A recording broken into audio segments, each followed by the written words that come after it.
Bom, nós estamos acompanhando aí a evolução no Senado de mais um projeto interessante. E esse projeto mexe com a segurança das pessoas. É um projeto que determina, que obriga a instalação do chamado botão de pânico em ônibus e micro-ônibus em situações delicadas. Por exemplo, um assalto, tá? Ou uma briga, por exemplo, dentro de um coletivo. Coletivo, faz tempo que eu não uso a palavra coletivo. De um ônibus, tá? Esse texto, inclusive, foi aprovado já no Senado. Ele está indo agora para a Câmara dos Deputados. Nós pedimos aqui ao diretor da empresa Zetrax, que é o Marcelo Lousetti, para conversar um pouco conosco.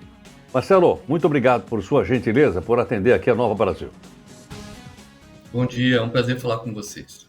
Igualmente. Marcelo, explica para a gente o seguinte, como é que funcionaria esse botão de pânico? O botão de pânico com o Covid, né? Ele aumentou, infelizmente, a necessidade da demanda de feminicídios, a convivência maior das pessoas dentro de uma sociedade, né? E no caso dos ônibus já era uma constante, né? Infelizmente, as pessoas não respeitando as outras dentro de uma comunidade de ônibus. O que acontece? Existem vários tipos de botão de pânico. Existe o botão de pânico fixo, que é os mais conhecidos como nas lojas, né? Aquele botãozinho embaixo de um balcão. Ocorre que o botão de pânico ele evoluiu, né? E a Zetrax, especificamente, trouxe o botão de pânico portátil, onde as pessoas podem levar com ela esse botão e, através de um aplicativo, mandar a sua localização. Com isso, os ônibus entenderam que eles podem também colocar um botão de pânico vinculado a um rastreador que gera a sua localização e essa localização é enviada automaticamente para uma central de monitoramento ou até a polícia. Isso não gera alarme, não gera barulho. A pessoa que está cometendo esse feminicídio, esse assalto, essa agressão, não fica sabendo que o alarme foi gerado e isso simplesmente está ali a polícia esperando. Ô Marcelo, seria até mesmo uma evolução tecnológica? Por exemplo, no metrô, tem uma caixinha lá dizendo o seguinte, se houver qualquer problema, você quebra com aquele martelinho, né? E aperta o botão de pânico. Mas aí é uma questão mais física. Esse caso, a pessoa denunciaria se houvesse um perigo qualquer, sem inclusive se denunciar, né? Sem dizer exatamente de onde veio. Exatamente, né? Então, na verdade, isso está saindo da instituição, né? Então, qualquer pessoa hoje pode ter um botão portátil no bolso, na bolsa, no carro, no porta-mala, no caso de um sequestro, né? E o assaltante, o agressor. Então, assim, a corporação, o metrô, o ônibus, ele também pode instituir isso como um alarme, mas a pessoa também pode ter essa informação. Então, várias mulheres, várias pessoas têm nos procurado, inclusive nós fizemos uma parceria com uma ONG de São Paulo, chamado Fala Mulher, né? Onde as mulheres que voltam para casa depois de uma agressão, elas levam com ela um botãozinho. Então, se o agressor tem necessidade, quer dizer, se o agressor volta a agredir a mulher, ela simplesmente aperta o botão e a ONG já fica sabendo que realmente voltou a ter uma agressão.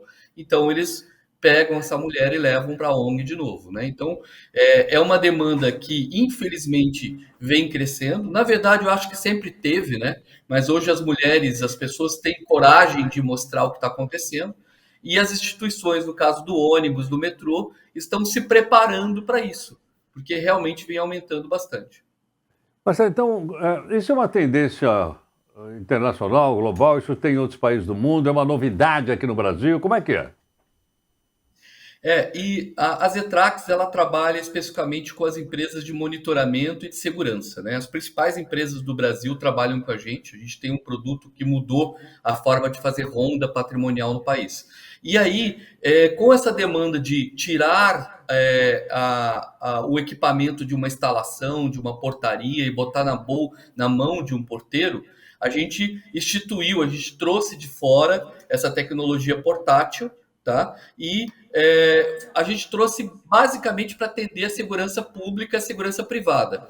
Mas, como eu comentei, as mulheres principalmente têm nos abordado nas redes sociais para, poxa, eu também quero ter um botão desse. Idosos, crianças, lojas, condomínios, né? Os moradores dos condomínios também podem ter cada botão desse. Imagina você pega um prédio com 100 apartamentos, cada morador pode ter um botãozinho desse, vinculado a uma central de monitoramento que cuida do prédio. Então não tem mais aquela coisa de o prédio está com problema. A central de monitoramento pode saber, ó, o apartamento 301 está com problema. Então vamos atuar diretamente no que a gente precisa atuar.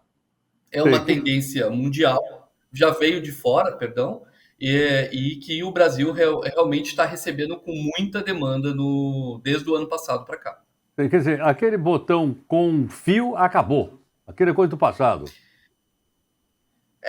Existe ainda, né? Mas agora, por exemplo, você pega uma joalheria, tem 5 vendedoras na joalheria. O assaltante entrou na joalheria, vai ter que ir até lá ou apertar o botão? Não, qualquer vendedora pode apertar o botão. E depois tem ameaça também, né? Se você apertar esse botão de pânico que está aí embaixo, eu vou atirar em você. Quanto se tiver, por exemplo, no bolso da pessoa, ou se estiver em outro local... No bolso da camisa. Imagina que a sua esposa é sequestrada, coloca no porta-mala. Dentro do porta-mala tem o botão. Ela aperta o botão e, a partir do momento que ela apertar o botão, a central de monitoramento começa a acompanhar. Enquanto ela apertar o botão, não apertar o botão, tem privacidade. A pessoa não é monitorada. Apertou o botão, aí ela passa a ser monitorada enquanto o pânico está acionado.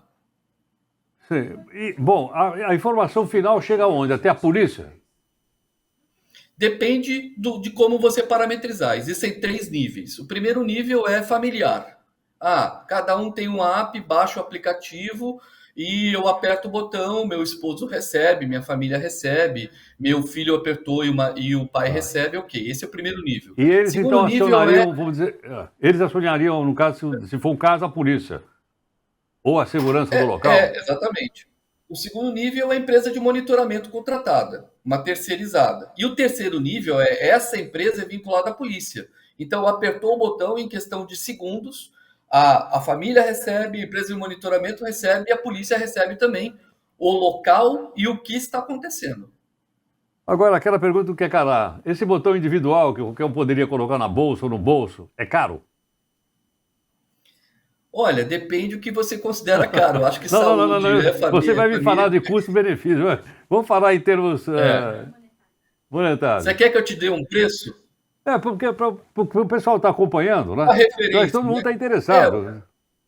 Claro, concordo. Tempo médio, no mercado final, por volta de uns 250 a 300 reais. Não é nenhum absurdo.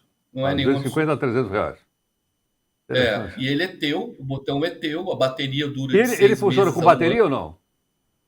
Ele tem uma bateria dentro que você pode trocar. É uma 2032 de celular mesmo, de relógio e tal. Celular não, perdão, de relógio, que você pode trocar. E ela dura de 6 meses a 1 ano. Esse botão, você compra ele e você não tem mensalidade.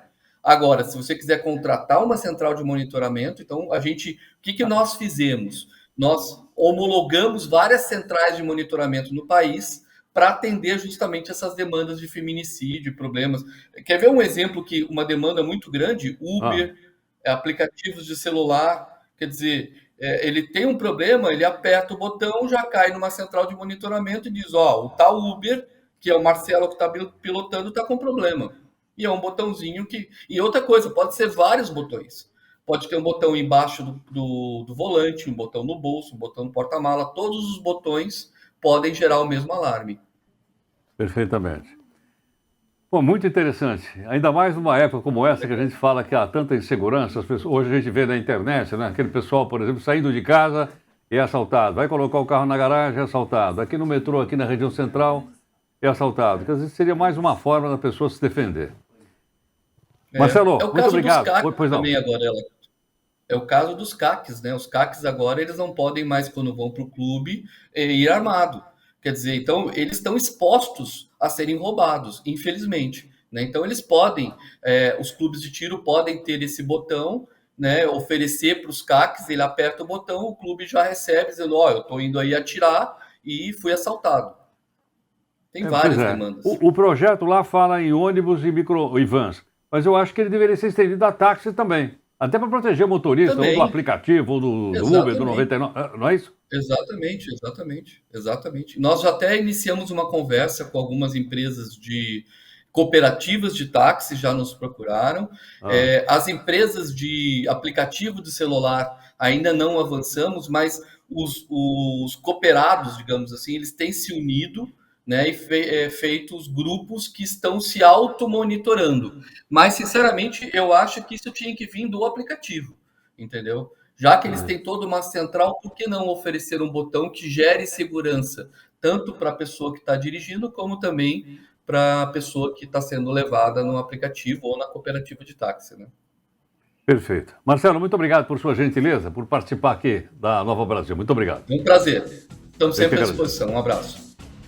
Aqui está então o empresário Marcelo Lonzetti, que é diretor da empresa Etrax. Olha, interessantíssimo, né? Então o projeto já foi aprovado no Senado, ele está sendo levado para a Câmara dos Deputados.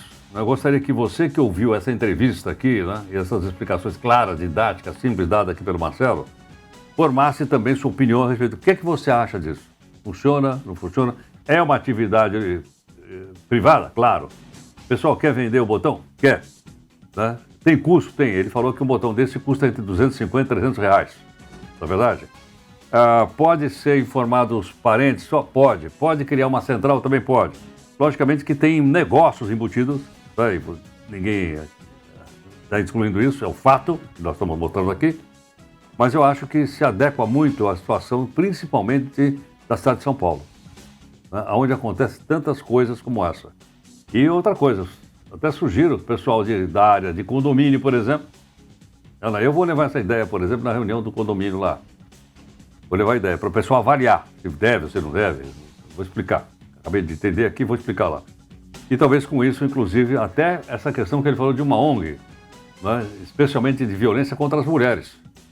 Ou levanta muito cedo, ou chega em casa muito tarde, com um botãozinho desse na bolsa, ou no bolso, ou em qualquer lugar, se porventura tiver qualquer ameaça, ela pode imediatamente pedir socorro, sem que a pessoa perceba que está sendo monitorada. Interessantíssimo.